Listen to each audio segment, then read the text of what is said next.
Assalamualaikum warahmatullahi wabarakatuh. Bismillahirrahmanirrahim. Alhamdulillahirabbil alamin. Wassalatu wassalamu ala asyrafil anbiya'i wal mursalin sayyidina Muhammadin wa ala alihi wa sahbihi ajma'in. Rabbi shrah li sadri wa yassir li amri wahlul 'uqdatam min lisani yafqahu qawli. Rabbana zidna 'ilma warzuqna fahma wa waffiqna 'amalan maqbula, amma ba'du. Bapak-bapak jemaah masjid kelas Allah yang mulia, insyaallah kita akan melanjutkan kajian tafsir kita dari surah Al-Jathiyah. Ayat kita sekarang adalah ayat yang ke-7 sampai dengan beberapa ayat berikutnya, yakni sampai ayat yang ke-11. Kita awali dengan membaca Al-Quran surat Al-Fatihah. Mudah-mudahan Allah Subhanahu wa taala membuka semua kebaikan untuk kita, memberikan ilmu yang bermanfaat di dunia wal akhirah. Al-Fatihah. A'udzu billahi minasy syaithanir rajim. Bismillahirrahmanirrahim. Alhamdulillahi rabbil alamin. Ar-Rahmanir Rahim. Maliki yaumiddin. Iyyaka na'budu wa iyyaka nasta'in. Ihdinas siratal mustaqim. Siratal ladzina an'amta 'alaihim ghairil maghdubi 'alaihim waladdallin. Amin. Baik, ayat yang ke-7 sampai dengan ayat yang ke-11 kita bunyikan dulu, kita nikmati belajar membaca Al-Quran. A'udzu billahi minasy syaithanir rajim. Bismillahirrahmanirrahim. Wailul likulli affakin athim yasma'u ayatillahi tutla 'alaihi thumma yusirru mustakbiran ka'an lam yasma'ha fabashshirhu bi'adzabin alim. Wa idza 'alima min ayatina syai'an ittakhadhaha huzwa ulaika lahum 'adzabun muhin min waraihim jahannam wa la yughni 'anhum ma kasabu syai'an wa la mattakhadhu min dunillahi awliya wa lahum 'adzabun 'adzim. Hadza huda walladzina kafaru biayati rabbihim lahum 'adzabun min rijzin alim. Shadaqallahul azim. Allahumma arhamna bil Qur'an.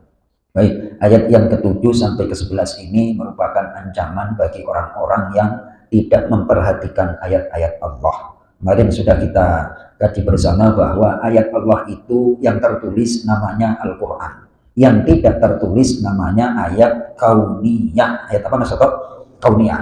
Dua-duanya kita dituntut untuk memperhatikan, membaca, dan mengambil pelajaran. Nah, ayat-ayat yang terbentang, yang tertulis maupun tidak tertulis, itu bagi orang yang mau membuka hati dan pikiran, pasti akan membawa manfaat. Sebaliknya, kalau menutup, nah makanya dijelaskan oleh Syekh Muhammad Mutawalli Asy-Sya'rawi, sebenarnya orang iman atau kafir itu pilihan. Iman atau kafir itu pilihan.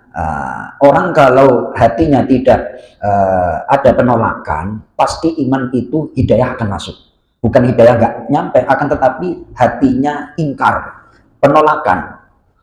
Penolakan itu kenapa? Nah, ayat yang ke-7 ini diantara penyebabnya. Silahkan Mas Toto. Bismillah. Wailun, celakalah, likulli, bagi setiap afaki, orang yang banyak berdusta, asim, yang banyak dosa. Baik, di sini diberikan penjelasan ancaman wailun, celakalah, atau kata wailun itu merupakan nama dari nama neraka besok di akhirat. Nauzubillah. Seperti surah Al-Humazah diawali dengan wailul likulli humazatil lumazah. Nah, kita sedikit kaji tentang kata wailun. Kita buka surah Al-Mutaffifin. Surah apa? Al-Mutaffifin di juz amma. Di juz amma. Halamannya adalah halaman yang ke 587. Jadi untuk siapa saja kata wailun atau ancaman yang Allah berikan itu disampaikan. Surah Al-Mutaffifin yang baris ketiga dari bawah itu. Baik, kita baca. Bismillahirrahmanirrahim. Wailul lil mutaffifin alladzina idza talu 'alan nasi yastawfun wa idza kaluhum aw wazanuhum yukhsirun. Pak Di Jenderal, silahkan. Wailun, celakalah lil mutaffifin, bagi orang-orang yang curang dalam timbangan. Alladzina, yaitu orang-orang yang ijab apabila mereka menerima takaran alan nas, dari manusia atau orang lain. Yastawfun, mereka minta dicukupkan takaran. Jadi kalau jadi pembeli itu mintanya pas terus dilebihin, itu kalau jadi pembeli. Nah sementara posisinya, lanjut kalau jadi penjual, lanjut Pak Haji Jenderal. Wajah, dan apabila kaluhum, mereka menangkap, awajanuhum, atas mereka menimbang untuk orang lain, yahsirun, mereka mengurangi takaran itu. Tuh, jadi kalau jadi konsumen mintanya lebih, kalau jadi pembeli ngurangi. Ini penyakit sosial ini. Makanya Al-Quran itu hadir untuk menyembuhkan potensi negatif baik untuk pribadi maupun untuk sosial. Jadi betul-betul yang namanya keseimbangan, keadilan itu sangat diutamakan dalam kehidupan sosial. Makanya sila Pancasila yang belum teraplikasi dengan baik itu adalah sila keberapa kira-kira Mas Toto?